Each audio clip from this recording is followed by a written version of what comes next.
Hello, and welcome back to the show. I'm super excited for today's episode because I've got a whiteboard and a marker, which means I'm going to be going deep into teaching. And if you're anything like me and you love visuals, I would suggest you pop over to our YouTube channel and check out exactly what I'm putting out on the board. So when you're listening, you can actually see, and that will help you make more sense of everything that I am talking about today, which is all things org chart. So we're chatting about an organizational chart in your business. Now, whether or not you actually have a team or it's just you and you're a solopreneur, an org chart truly matters. This is essential for growth in your business. If you're looking to scale your business, if you want to grow it, if you want to make it bigger and impact more lives, there's going to come a point in your business, which you're probably already there, you feel like you're either sitting in a lot of seats or wearing a lot of hats. I know I recently did a reel where I was wearing all these different hats, like literally in the reel I was wearing all these different hats, and I was joking about how when you're a coach, when you're an entrepreneur, when you're a business owner, you actually are wearing all of the hats. Even when you start to outsource and delegate, you're still wearing a lot of the hats. And those hats might be things like customer service, it might be marketing, it might be content creation, it might be legal, financial, the list goes on. There's probably things that you're doing in your business that you didn't even realize that you were doing until you listened to today's episode. So don't tune me out if you're like, Jess, I don't have a team yet, I'm not outsourcing, I don't have enough overhead or profits or revenue to do something like that, I'm not there yet. I would say, if anything, lean in and really listen to what I'm saying, because this is definitely something that you're going to want to get a better hold of, a grasp of, before it's too late. You know, people ask me all the time, what would I have done differently in my business? And I don't know that I would have done anything differently on my journey, because then I wouldn't be here. But I would say I definitely would have hired sooner, and I would have understood what I was doing and who could be doing that sooner as well. So like I said, whether or not you are a solopreneur or you're an entrepreneur with a team, your organization matters. And it's really important that you understand the organization of your business. And so while we talk about this concept of seats, or, you know, I go back and forth calling it hats that you're wearing or seats that you're sitting in, really crucial information here is that you cannot put two or more people in one seat. So just imagine that you were trying to sit on a chair and then someone else came over and they also tried to sit on said chair with you. It would get really uncomfortable. One of your butt cheeks would probably go numb, right? You'd get pins and needles, you'd be pushing each other off. Someone would be like on the crack. It would be super uncomfortable. You try to sit on each other's laps, that doesn't work. So now you're sitting next to each other and your half butt cheek is hanging off. You get the picture. I know you know what I'm talking about. It's the same thing in business. You don't want two people or three or four or five sitting in the same seat. However, you can have one person sitting in multiple seats, so you can bounce from one seat to another. Now, is that the best thing to do to build a sustainable and scalable business? I mean, probably not. At a point, you might get exhausted. You might already be doing that, and you might recognize even now that that doesn't really work for you. You're constantly shifting between working on the business and then in the business, you're client facing, then you're behind the scenes. So yes, you could sit in multiple seats, but it's really important to recognize that we do not want more than one person sitting in one seat. You literally step on each other's toes. Now, what's crazy is we have a team in our business that we've been working with for quite some time, a couple of years, and we just recently recognized that one of our seats had three of us sitting in that seat. And funny enough, that was the one area of our business where we felt like it was kind of feeling hard. It was feeling a little bit heavy. It was feeling like we were climbing uphill all the time, like pushing a boulder uphill, or we were on a hamster wheel. And we couldn't figure out why until we were able to take a step back and take a look at our org chart, which we're going to talk about today on this whiteboard. And we had these aha moments, like the mind blown emoji, where all three of us were like, oh my goodness, we are all sitting in the same seat. How did that happen? The way that we discovered how that happened also was we sat down and we all started writing out every single task that we do in the business, for the business, on the business. And then we started to decide or kind of distinguish what tasks fell under what departments of the business. So imagine writing a chart out of every single thing that you do,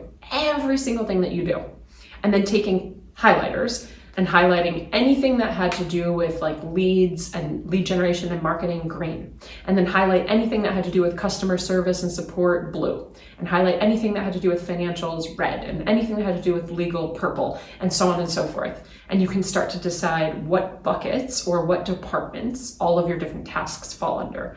When we sat down and we did this, that's when we recognized, oh my gosh, we have 3 people trying to sit in the same seat. It's no wonder that seat has felt a little bit confusing, that department hasn't been growing like the rest of the departments.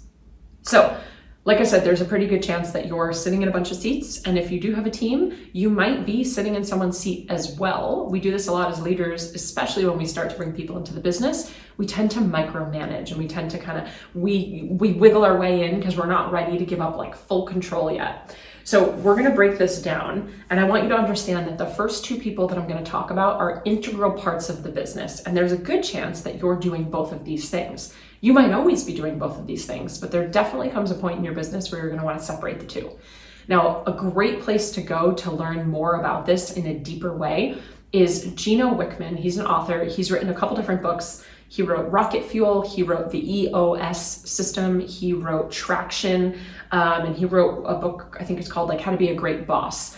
His whole method, his EOS system, is taught within those books, and it goes really deep into everything that we're going to be talking about today, and then even one step further on how to measure your metrics and how to use the data that you're collecting and how to have meetings and what that should look like, and 90-day sprints and all of the above. So our team does use a lot of his methodology, the EOS system, when we are building our team out. And the way that we approach it, a lot of that comes from his system, the EOS system. So just know if it sounds familiar, that might be why. So I'm gonna stand up and we're gonna head over to the board here. And the very first person on the board is going to be at the very top of the board. This is a traditional organizational chart. No matter how big or small a company is, they have or should have a chart like this, and it will get bigger as the company gets bigger and there are more people involved. And even for you, if you have like VAs, virtual assistants, your organizational chart might get bigger as well. But these 5 roles that we're going to talk about today are the key leader roles in any business. So the first one is going to be you. Chances are it's going to be you. So the first one up at the top, this is the CEO role, or what I also like to call the CVO role. So I see this as the visionary. So this is going to be the visionary. This is the founder. For you, this might be you started the business, right? Up at the top here, this person is going to probably be directing where the ship is going. And we're going to talk about who's steering the ship or vice versa in just a moment. So the second role that I want to talk about is going to be what is normally called a COO or an integrator. So when we're talking about the EOS systems or online business, a lot of people use the term integrator because their job is to integrate all the things we're about to talk about. Every CVO needs a COO. Every visionary needs an integrator. Every integrator needs a visionary. So where I land is up at the top. I'm the founder, I'm the visionary, I'm the one who started the business. I'm also the face of it. I'm the head coach. I do a lot of other things, which we'll talk about in a moment, but I'm the one with the initial mission. I'm the one where sort of top down is happening in the business.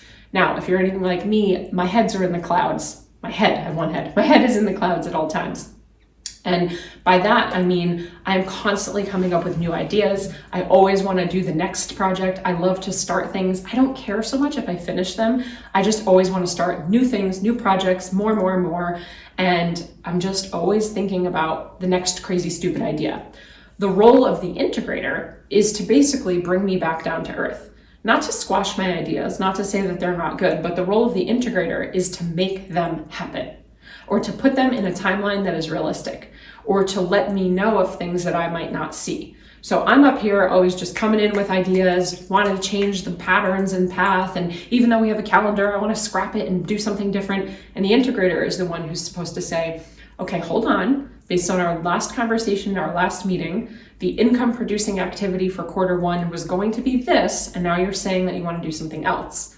So if we go this new path, what that means for the business, the revenue, the clients is XYZ. Okay, Jess, that's great that you want to add something in. Based on our calendar, the only place that it will fit is May, but you're saying you want to do it in February. So is there something in February that you want to scrap? So the integrator is here to help integrate all of the ideas. The integrator becomes a project management sort of manager. They become part of the management of the rest of the team, which we're going to talk about. And they help with timelines. They help with keeping things logical and realistic. So every visionary needs an integrator. Every integrator needs a visionary. This is like yin and yang, light and dark, peanut butter and jelly. We need both, okay? Now, once you have that, and again, at the very beginning, you're probably sitting in both of these seats, especially as a solopreneur. You're coming up with the ideas and then you're figuring out how to make them work. And you might not like one of these things. So for me, I can do the integrator work.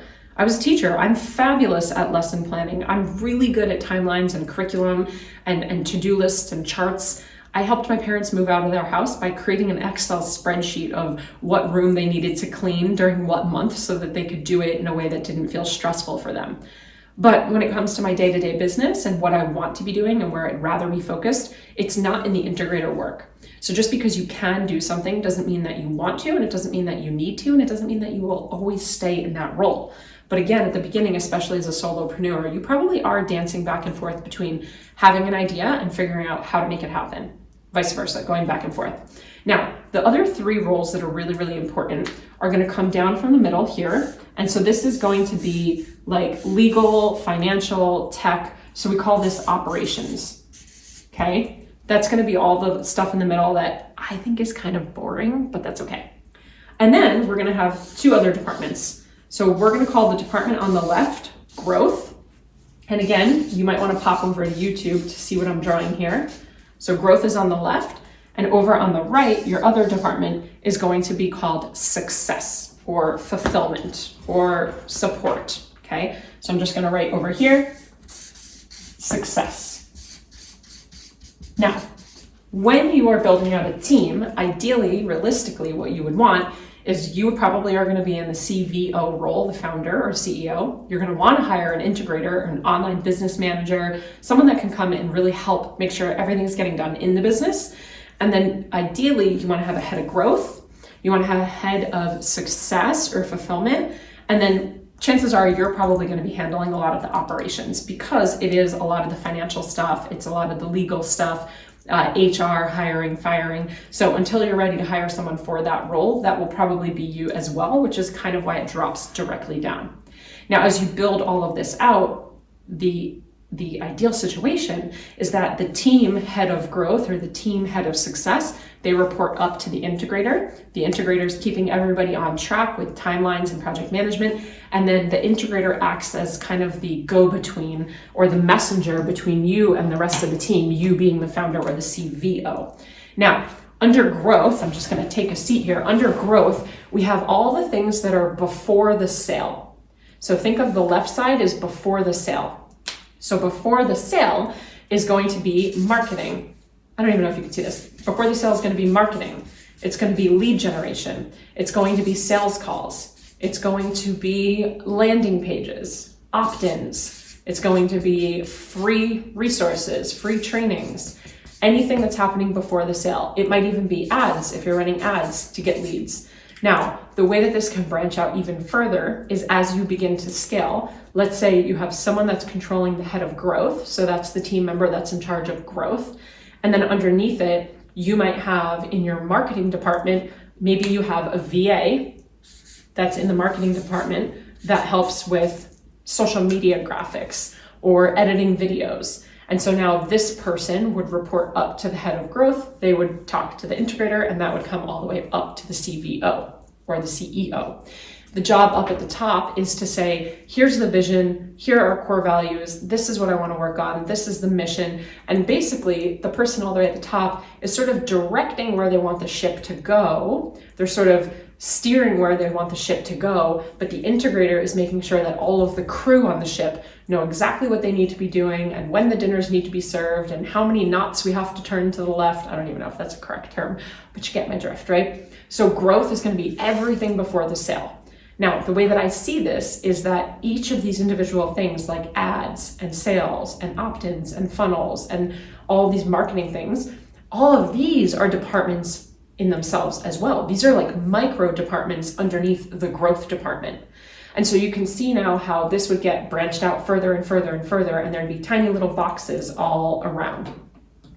In the middle, like I said, we have operations. So that's going to be financial. Maybe you have a CFO.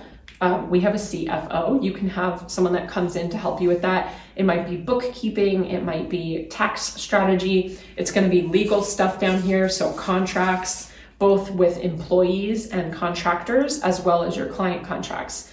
This is also going to be HR, any hiring, any firing, team growth, and then this would also be underneath would be technology. So any apps or platforms that you need to use and what you use and how you use it to run the business, okay? And then on the right side, it's going to be everything after the sale. So on the left, it's before the sale, growth. How do we grow our leads and our list?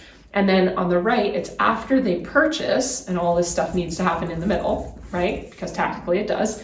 After they purchase, now what happens in success? And so when you're the head of success, this is after the sale stuff like onboarding, offboarding. This is going to be things like client gifts, welcomes. This is going to be collecting testimonials. This is going to be what's their customer experience. So after they join a program, do they get a welcome email? Is there a package? Do they get immediate access to the course? Are you hosting things like events? That would even go under here. If you're hosting events or retreats, because again, that's after the sale. That's the experience that the client is going to get. What's the retention here? Is there a continuation program or an option for them? Is there some sort of a back-end offer or a membership or a downsell? So this is what a basic chart would look like. And I know it could feel really overwhelming, but wouldn't it be cool if actually knowing this information makes it feel less overwhelming because you recognize that, wow, Jess, I didn't realize I'm actually doing all of these things myself. And there's a pretty good chance you are, especially if you're a solopreneur. I'm doing all of these things myself. And so what does that mean for you? Well, number one, you can start to figure out where do you want to delete, automate, or delegate. So we go through and we're going to delete some things that we don't need to be doing or don't want to be doing, and they're not in line with the vision and mission of where we're going. We can automate because a lot of this stuff, especially the stuff in the middle in operations, a lot of this and in fulfillment can be automated. So I know for us, when someone joins our signature program Empower, it is automatic that they receive their welcome email, they receive access to the portal, their contract gets sent to them, everything gets triggered via computer programs and different platforms that we use. So we're not manually doing any of that stuff. So we can automate. And then the third part would be, where can I delegate? And you don't have to bring someone onto your team full time or break the bank in order to delegate. You can start really small. You can start with barters with past clients or people that want to work with you or learn from you. You can do things like low ticket or low investment, $10 here or there, $5 here or there, $20 here or there. Maybe it's hourly, maybe it's per project. You can go on websites like Fiverr or Upwork, and you can find contractors that you can work with them at a very low cost there, or project-based cost there. You could bring someone on as an internship, and you don't have to pay them a ton of money either, depending on what that is. You can do a lot of different things and get really crafty with how you're delegating. I also would encourage you to consider just delegating stuff that's like taking up capacity. So I know it seems counterintuitive, but maybe delegating sort of an assistant first could be most beneficial because they could help with scheduling things, life things. I know a lot of my friends have hired sort of house managers before they've hired someone to work actually in the team.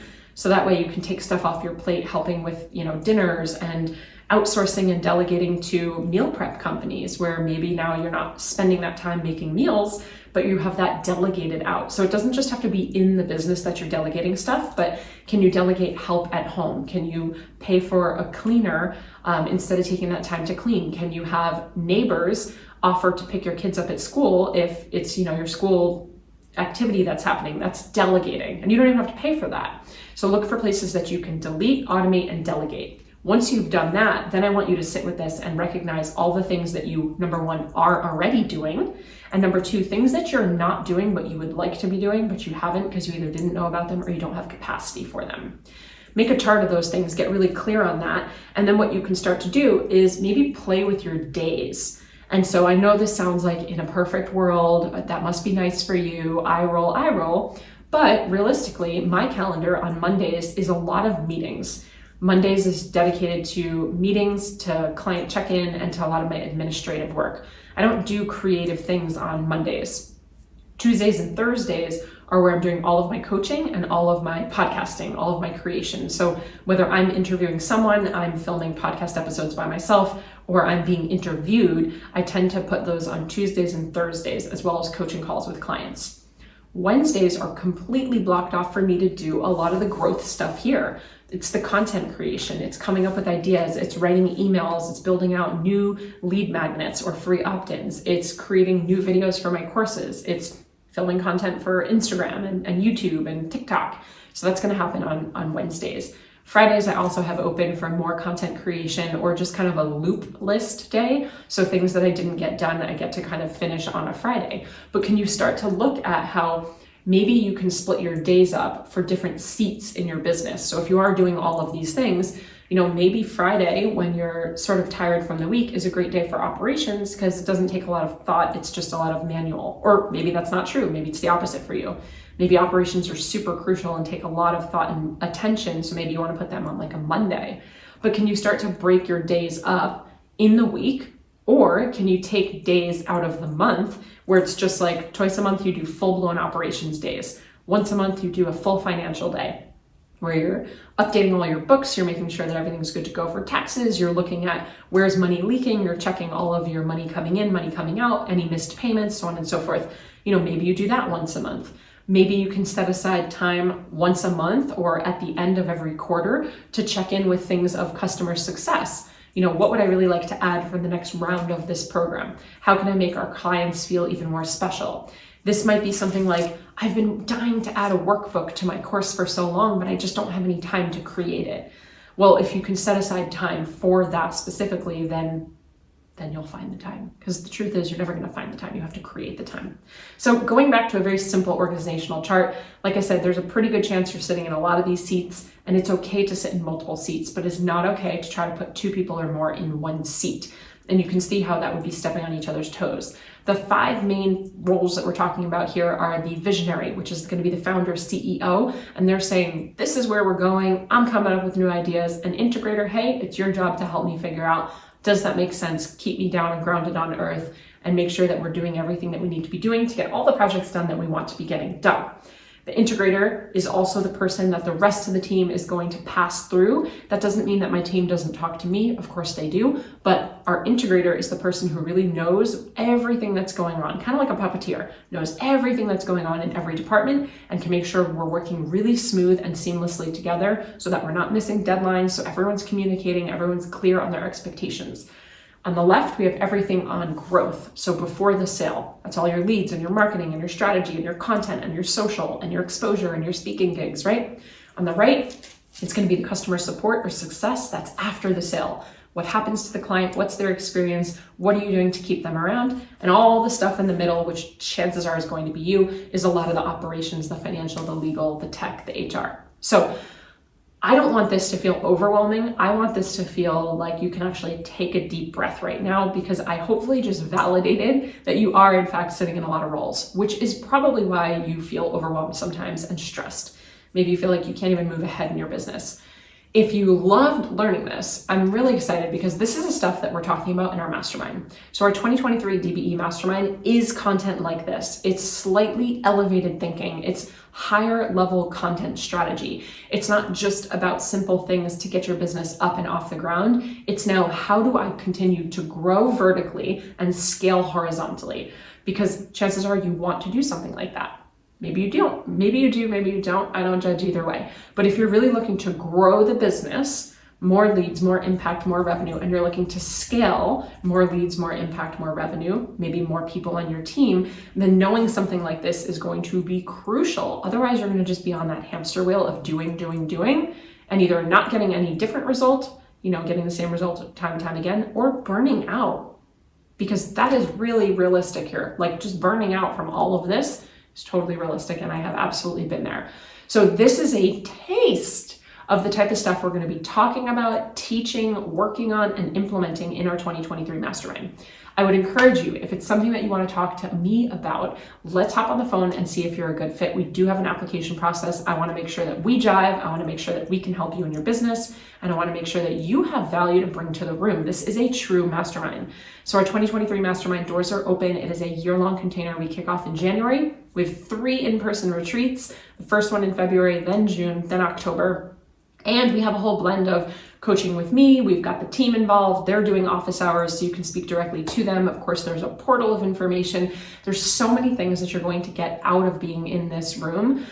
And you don't have to be making 7 figures to get into this room. However, you do need to have a business.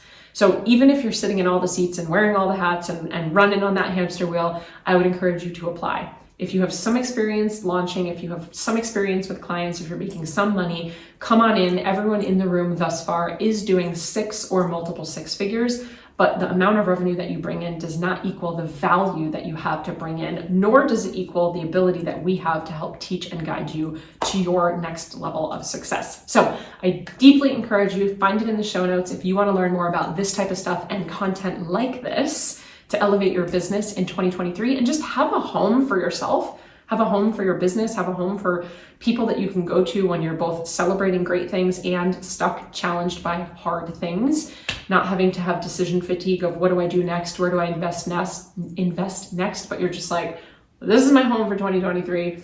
Check it out in the show notes. I would love to have a conversation with you. As always, if this was helpful and you loved this, take a screenshot of the YouTube video, take a screenshot of the podcast episode, share it on social, tag me at I am Jessica DeRose. I love to hear your big takeaways. Maybe today was the first time you realized that you actually are in fact doing all of the things and you just never saw it laid out in this way. And as always, if you loved it, feel free to also rate and review these podcast episodes. It would mean the world if you do, because as you rate and review, it gets into the eyes and ears of more people around the world, which means we get to make more of an impact, and it's totally free, which is pretty crazy. So thank you so much for being here. As always, cheers to your evolution. Thank you so much for tuning in. If you loved this episode, I invite you to be a part of our ripple effect and share it with a friend. And please, if you feel called, take 30 seconds to leave a 5-star review, and I'll be forever grateful. Until next time, cheers to your evolution.